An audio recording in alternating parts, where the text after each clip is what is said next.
Assalamualaikum warahmatullahi wabarakatuh. Salam Pramuka. Perkenalkan, nama saya Daraskar Ayu.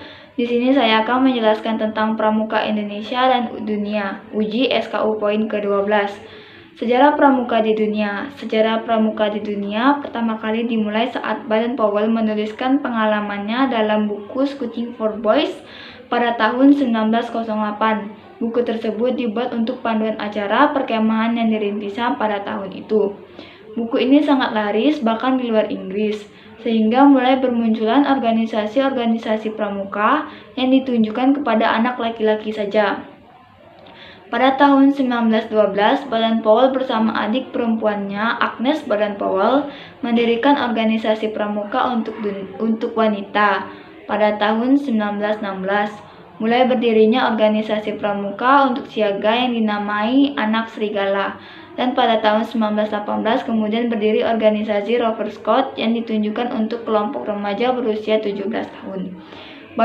Baden Powell kembali mempublikasikan bukunya Roving to Success pada tahun 1922 yang berbicara tentang seorang pemuda yang mendayung perahu sampannya menuju pantai kebahagiaan.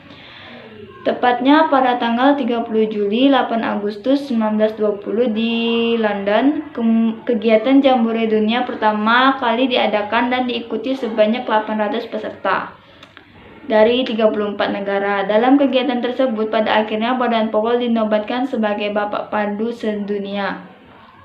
Sejarah Pramuka di Indonesia.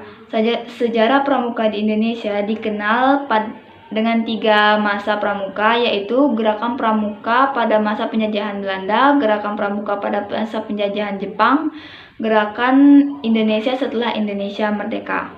Pertama, Gerakan Pramuka pada masa penjajahan Belanda di Indonesia. Dalam bahasa Indonesia dikenal Pemersatu Pandu-Pandu Hindia Belanda. Setelah Sumpah Pemuda, kegiatan pramuka semakin digemari sehingga terbentuknya Pandu Pemuda Sumatera pada tahun 1930 dan pada tahun 1931 berdirinya Persatuan Antar Pandu Indonesia.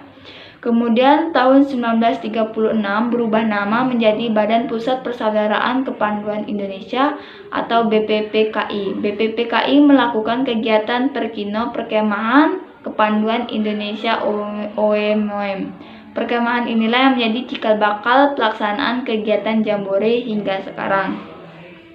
Sejarah Pramuka pada masa penjajahan Jepang. Gerakan Pramuka masih berjalan dan masih bertahan, namun di saat Jepang menyerah kepada Belanda, banyak tokoh panduan Indonesia yang ditarik masuk ke Imbondan, Peta, dan Seinandan. Jepang melarang berdirinya partai dan juga menganggap gerakan pramuka yang berbahaya karena dapat meningkatkan persatuan dan kesatuan rakyat. Hal itu tidak menyurutkan tekad kepanduan Indonesia untuk menjalankan Perkino II dalam memperjuangkan kemerdekaan bangsa Indonesia dalam mengusir tentara Jepang. Setelah kemerdekaan Indonesia, tanggal 28 Desember 1945 didirikan organisasi Pandu Rakyat Indonesia di Solo yang menjadi wadah kepanduan di seluruh Indonesia. Pada tahun 1961 terdapat 100 organisasi kepanduan di Indonesia yang dibagi menjadi 3 federasi, yaitu Persatuan Kepanduan Putri Indonesia, Ikatan Pandu Indonesia, dan Persatuan Putra-Putri Indonesia. Pada tanggal 14 Agustus 1961, Gerakan Pramuka dikenal secara resmi kepada seluruh masyarakat sehingga pada hari itu diperingati sebagai Hari Pramuka setiap tanggal 14 Agustus. Demikian penjelasan mengenai sejarah pramuka di dunia sampai menyebar di Indonesia. Semoga bermanfaat. Saya akhiri, wabillahi taufiq wal hidayah. Wassalamualaikum warahmatullahi wabarakatuh. Salam Pramuka.